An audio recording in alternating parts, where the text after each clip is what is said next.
Everybody, this is V-Bay, and I'm going to start off my Columbus documentary with the Dominican Republic. This is the first place that he went to in 1492, right after the fall of the Moors in Spain. This is right after, so this is like Spanish Inquisition written all over it. I'm going to go into that a little more for a different video.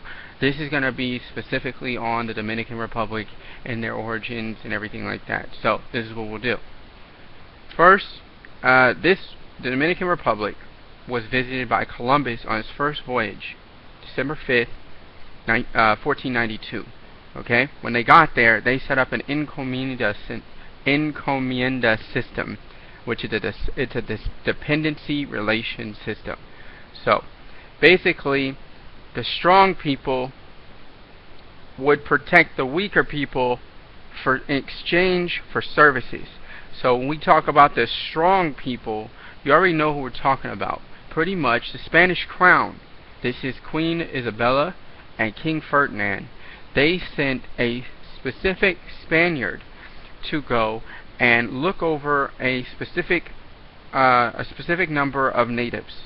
Okay? So the Spanish people that were put in charge of these certain natives recruited indigenous people, leaders, to maintain getting tribute and labor. That's what they did. So again, our own people was working with them to subjugate us, okay, to subdue us. We were paying regular tribute. So, but this wasn't the first voyage. Columbus was very, very nice to the indigenous people. Well, the first time that he came, he said they were very nice. They gave them, I'm talking to them, I mean the Spanish people. They gave the Spanish whatever they wanted, and they didn't seem to know the kind of danger that they were in. Some even volunteered to go back with Columbus to Spain, just so he can show them, like, these are the people. So on his second voyage, he had, dollar signs in his eyes, and he required tribute from all the natives. Any native that was over the age of 14 was expected to deliver a hawk's belt full of gold. Now, I don't know exactly how big a hawk's belt is. I'm trying to find a picture of it. But they had to they had to get a satchel of some sort full of gold every 3 months, or they had to get 25 pounds of spun cotton. And if they didn't give tribute, they would cut off their hands and leave them there to bleed to death. Now, I don't know about you guys, but that sounds very familiar to what Christopher Columbus did to the Indians here in America. So you have to understand, when I say systematic, it was a systematic plan. They went around the whole western area and killed for gold and pushing their faith. Now, the Spaniards that were in charge of the natives, as the native leaders were working with the natives to get tribute and labor, what the Spaniards did, the ones in charge, they went around and they made sure they were in charge of teaching Christianity and teaching Spanish. Another thing that they did was they offered land to anyone who wanted to come there and marry one of the natives. And that's something that they did to try to integrate themselves into their system. And that's exactly what they did here as well. So I'm going to keep going down. Let's see. So where I'm going to start, there's a little brief history. Where I'm going to start, understand that Spain and Christopher Columbus, who were working together, they started a slave plantation system, which was very similar to the one out here. Yes, they did enact laws to protect the natives, but they were very rarely enforced. You had rapes, you had suicide, you had murder, and a lot of women died from just being overworked. Babies died. The women would kill their own children and themselves just so they wouldn't have to deal with these people. That says a lot, and this is something that we're celebrating a holiday commemorating this man for what? What exactly? He was an explorer. There's tons of explorers, but why him? And I'm gonna get into that a little later. So, where did the name Dominican Republic come from? The Dominican Republic, the original Dominicans, they called Arawak Indians. They were Haitians because the whole continent, the whole country is Haiti. It was actually run by Haiti for a while, but the name the Dominican came from the Catholic saint Dominic. His name was Dominic the Guzman, and they created the Dominican order on December 22nd, 1216. Now, I know in America, due to slavery, the so-called black people out here in America, they lost their nationality, they lost their culture. We lost all that. Now, after Drew Ali came and told us that we were Moorish Americans and we weren't black, colored, or black, colored, or Negro, it really explains a lot. Now, you see the Dominicans, they called us a color. That's what they did. They decided to strip away everything and call us a color. But to the Haitians in the Dominican Republic, they decided to name them after Saint Dominic and the Dominican Order. If you don't believe me, look it up. Look up the Dominican Order.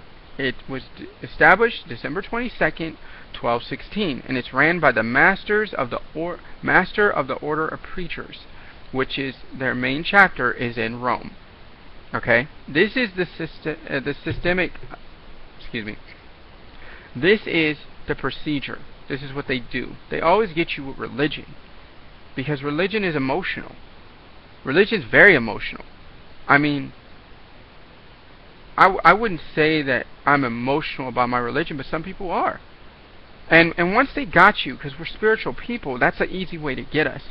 So they went in there, they integrated, and they used it as a stepping stool to come here to the Americas. The Dominican was a stepping stool for them, a base of operations. Everything there, their flag, everything. Now, here's some homework for you guys to do.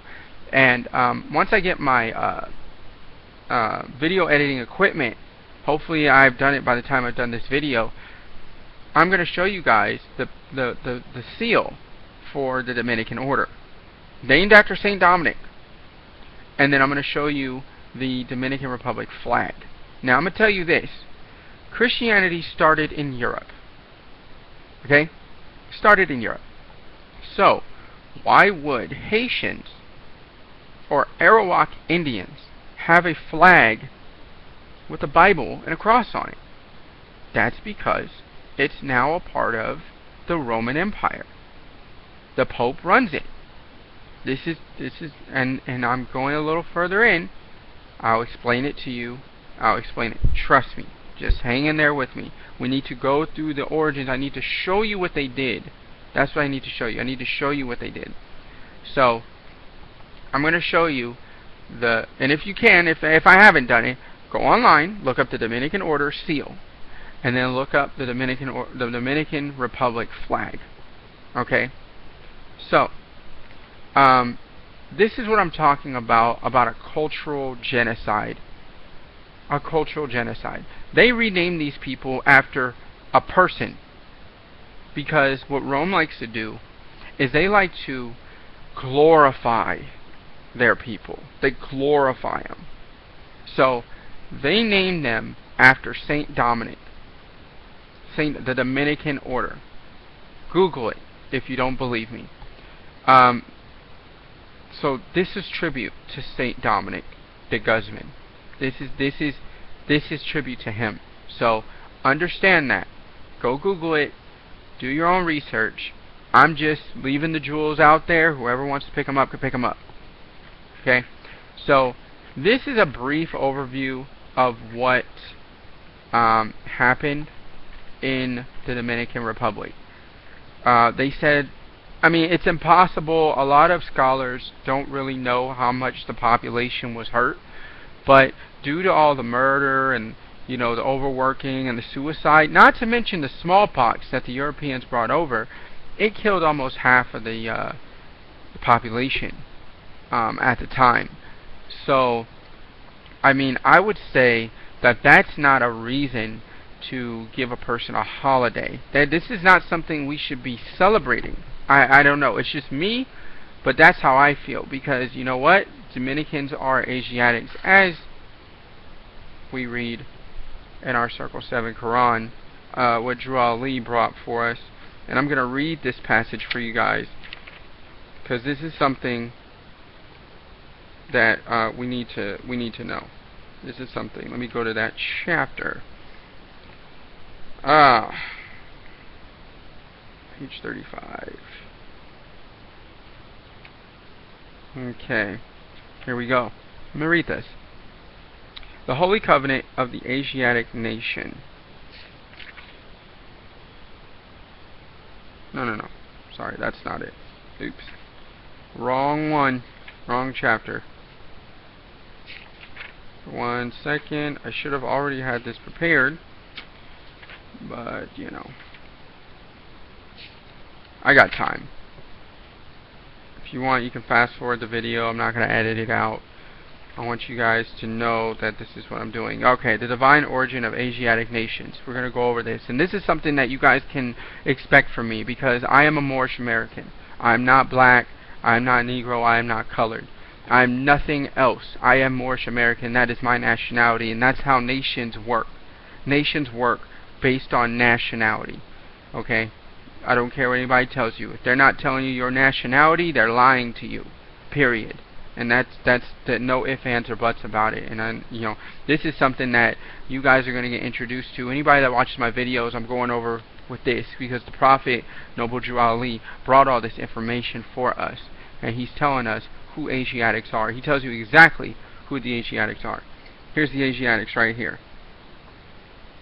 The key to civilization was and is in the hands of the Asiatic nations, the Moorish, who are the ancient Moabites. That's us. That's the supposed black people in this country right now. We were not brought here on slave ships. We were brought here. We came here, 10,000 years ago plus? We've been here longer than anybody. So understand that. I'm gonna go into this. He breaks down all the people that are considered Asiatics. Here we go. Let me see.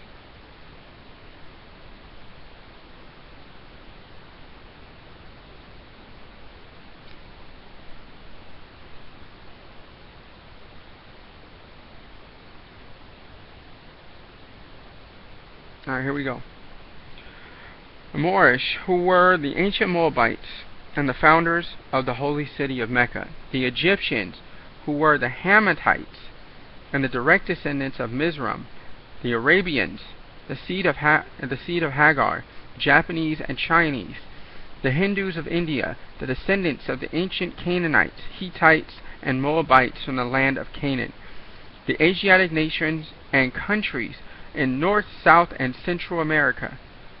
The Moorish Americans and Mexicans in North America, Brazilians, Argentinians, Chileans in South America, Colombians, Nicaraguans, and the natives of San Salvador and Central America, etc. All of these are Muslims. So, he said, countries in North, South, and Central America. That is the Dominican. Those are our brothers and sisters out there. Those are our brothers and sisters. The supposed black people that's out here, you're really Moors, descendants of the ancient Moabites, and these are your cousins. These are your family. And the reason why I'm going into this is because people are probably wondering why I am doing this documentary. Because this is my family. This is my family, and this is something that we should be doing. They try to disconnect and sever these family lineages and these ties. They try to disconnect these. And what Drew Ali brought, he's bringing us back together. And this is my effort to try to bring us back together. Okay? This is a serious situation because these people, the people who are in charge of these religious organizations are going out. They've gone out. They've murdered, they've raped, they've tortured, and burned their culture, and they burned their religion into our people's minds, taking us away from our ancestors, taking us away from our culture, and taking us away from our religion. Now, I will say this. If you do your history, when the Moors had Spain, there was slavery. Every nation has been enslaved at one point. Every nation. I hear it all the time. Why would I want to identify as a Moorish American when Moors had slaves? Yes, because your brother will sell you into slavery if you let him. That is true. There were bad Moors. That does not speak for everybody. That does not speak for every Moor back in that day. And you know what? Slavery back then was a lot different. A lot different. We weren't chopping people's hands off. We weren't requiring tribute. We let you keep your own religion. We even had laws that protected not only religion. We protected you can practice any religion you wanted. We protected women. Hell, back then slavery was more of like an indentured servitude. You owe a man money, you're enslaved. You're enslaved to him until you pay it off. Or you're a prisoner of war that was sold into slavery. That's how things were. The difference is, when they came here, and to all my cousins and other families, nations, they murdered. They raped. They bled them dry of resources, and they forcefully and unethically converted them to their religion. Go read the history. Golden Age of the Moors is a good one. A History of the Moors in Spain. Go read it. All the caliphs in Spain and in Africa the leaders were pretty much enforcing the Constitution of Medina, a constitution that Muhammad actually forged. This is what they were going off of, and that protected all rights and liberties. In Spain, women had more rights than they did in the East. Now I'm going a little off, but this is all important. As you go through the documentary, I want you to think about this stuff, because in history, you know, the way that Muslims and Islamic people are portrayed is as being these, you know, women dominating, you know, head chopper offer people. And that's not true. That's not true. You could tell based on just the Constitution. The constitutions that they went off of. That royalty went off of. But that's a whole nother documentary. So this has been a short little thing on the Dominican Republic. You know, it's not that long, but you know, this is something that is going to form into the bigger picture. The next one I'm going to do is going to be Colombia. Either Colombia or Puerto Rico. These are going to be the two that I probably going to do next when I put out another documentary, when I put out another part of it. And I hope this has been informative to you guys. I hope you go out and you research this stuff, and I hope you do something about it. Me, I'm going to be going to the mayor of Riverside County, and I'm going to lobby that we don't celebrate Columbus Day anymore. In Seattle, it's now Indigenous Peoples Day. And this is what I want, because no man should be acknowledged and adorned and honored when he does things in an unhonorable fashion. I don't have a problem that people are Catholic or Christian. I have a problem that they were raped and murdered into it. That and tortured. That's and then to have me celebrate it and be thrown in my face, and that's my family. That makes no sense. And I know Italians are going to get upset, but hey, that's the way it is. That's the way it is. I'm sure the Germans wouldn't get upset if we had done the same thing on Hitler. Deal with it. That's history. That's history. And you can't tell us to get over it, because it's being thrown in our face constantly. Just like slavery. Slavery is being thrown in our face constantly. All the time. The minute you hear about supposed black people is always during slavery in history class. I've taken several history classes. AP, Honors, World History, Ancient Civilization. I've taken them all. And every time you hear about supposed black people, it's always at slavery, but yet people keep telling us to get over it. It's because you guys don't want to go into what the actual history was. Supposed black people should ask themselves, I'm going to leave you on this, what were you before slavery? What was your ancestors before slavery? I'm going to do a video on how it's impossible that we were brought here. Some of us have been brought here from Africa. That's true, but we were here. We were here. On American soil. Here. Okay? That's what you guys need to understand. But this is going a little bit off the subject, but I'm going to be covering all of this, and this is what I'm here for. This is what I feel like is my calling, to educate as many people as I can, and to just open eyes. Like today, I didn't go over the Dominican that much, but I went over what I needed to go over. It doesn't need to be 3-4 hours for you to get the idea what Christopher Columbus was doing. And as we go along to all the places he stopped, you'll start to see a pattern. And then I'm going to bring it here, and we'll compare it to the slavery here, because it sounds very similar. So, this is part 1, Dominican Republic and the Christopher Columbus Pope systematic murder and genocide of an entire people, and the unethical conversions. That's what I'm going to go over. So, I hope you learned something from this. If you took offense, sorry, but that's the truth. That's the truth. And you know what? I would love to hear people's comments. Feel free to put the comments below. If you feel what I'm saying, give me a share, subscribe, House of Wisdom 1886. We're going to be going over a lot of things in history from a Moorish American perspective, and that's just how things are going to be. We're going to bring the truth, and that the truth is going to come out. The truth is going to come out. You can't hide from it.